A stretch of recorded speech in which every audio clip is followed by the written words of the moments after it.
Hey you guys, and welcome back to the channel. If you're new here, I'm Chanel. Thank you so much for coming by and hanging out with me. So in today's sewing me video, we're actually going to be sewing fall pot holders for my kitchen. I am going to sew some extra ones to put on my website. They might not be the same pattern, but I'm going to make sure that there's some up by the time this video is up. If you're interested, I'll make sure I leave the link to my website down below in the description box. In order to make these pot holders, you want to make sure you have 100% cotton fabric. Your thread needs to be cotton as well, and your bobbin. Am I missing something? Your batting.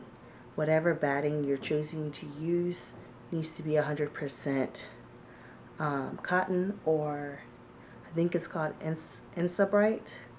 Basically a heat resistant batting. So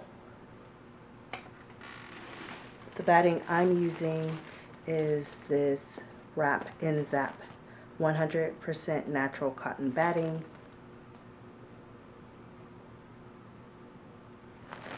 I picked mine up from Hobby Lobby.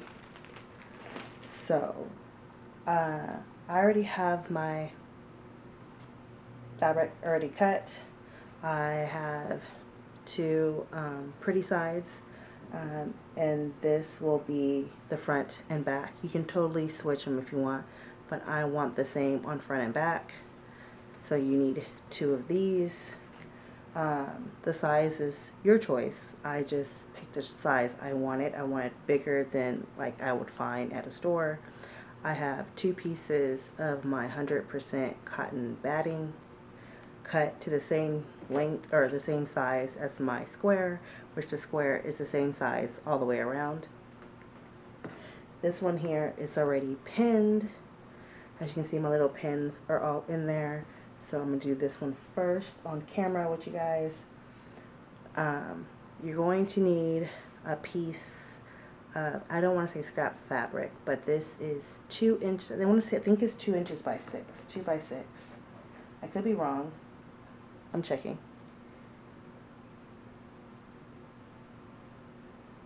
Ooh, yes, I was wrong. Okay, so you want a piece of fabric that's 2 by 8. You want to, I'm doing it the easy way so I don't have to flip it outside or inside out.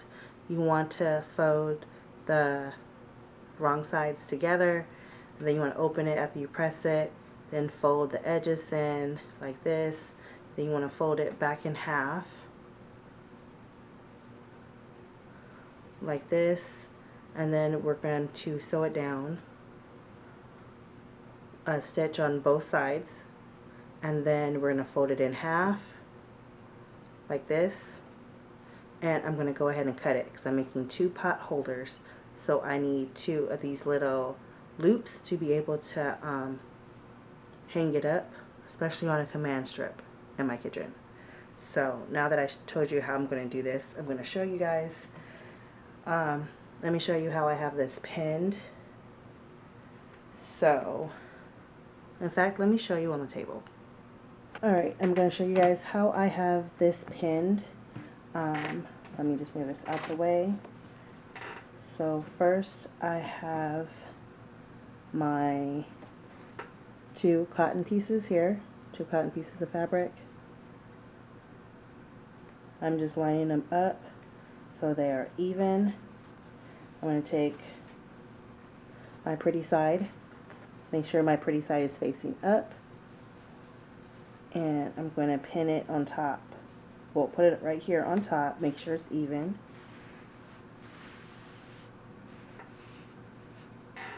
I'm doing mine a little differently. I'm going to do this differently. I'm going to go ahead, I'm going to do one of these like this, and one like this. I was going to do it a different way. I'm going to do it just like this. I'm going to add some quote lines in these. Once I add the quote lines, I am going to take pretty side to pretty side like this.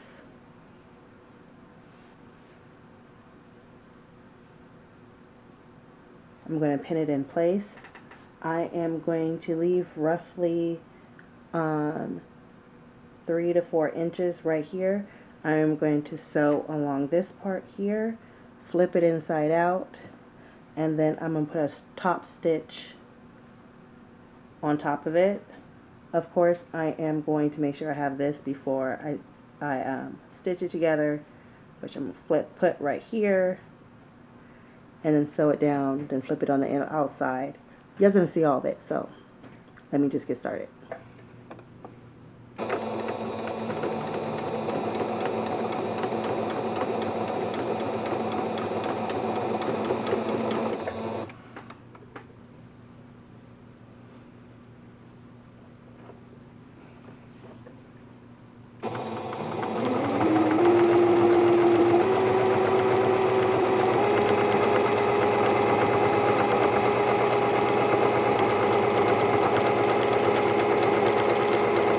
So this is all I'm doing for the quilting. As you can see, the black is on there. So now I have both of them done. Dang it, I should have done one right there. Yeah, I'm going to do one right here real quick.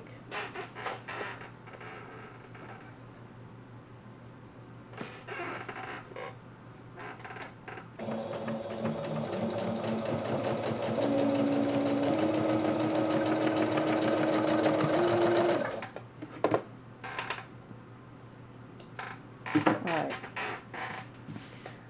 And so the next, I know I should probably go make diamond shapes, but I'm not going to do that. I did this free-handed. So now I have the right size facing up, the right size facing up. I'm going to first take my little piece I made earlier, that, cut these off. Then where are my scissors? I'm just going to fold this in half like that, and I can't find my scissors, so we're just going to open this.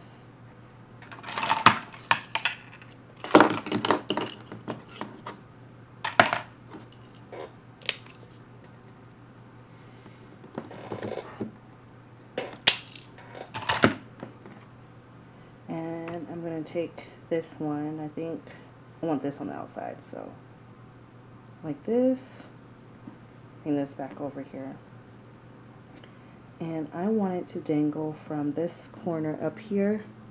So I'm going to take this, I already cut it, and I fold it in half. I'm going to put it right here. I'm going to let a little overhang, so there's a corner. I'm going to put this past the corner like that.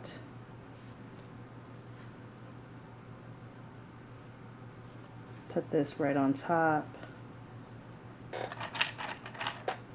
We're going to go ahead and pin that down. There we go. Then I can even this out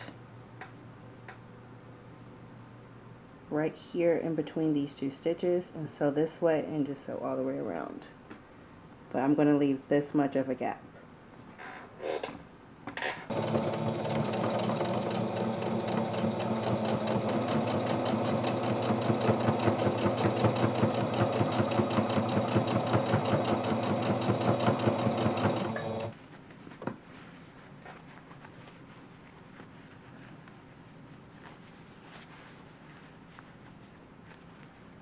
So I went ahead and did the top stitch on this mitt here. It is done. Now I'm going to go ahead and do this one a different way. I have pretty sides facing pretty sides like that. And then I have the two pieces of cotton batting on the back side of one. So I'm going to go ahead and I am going to leave a gap right here. As you can see, I already have it set out, and then I'm going to sew around the perimeter. I already got my little loop part. I already have it in here, so we're going to go ahead and start sewing.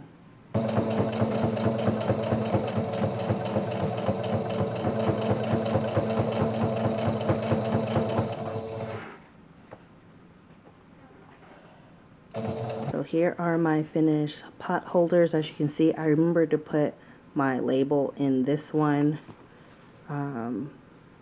Yeah, I remember to put my label in this one. This one, I just stitched it like this so the cotton wouldn't do so much moving on the inside.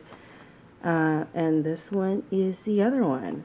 Let me know what you guys think, because like I said, I'm going to do these pot holders, have them on my website, but they're going to be stitched somewhat like the same. One quilted like this, one a simple quilt like this. But I will remember to put my label in them. But yeah, these are my pot holders for the fall season. Let me know what you think. And I'll see you guys in the next video. Bye.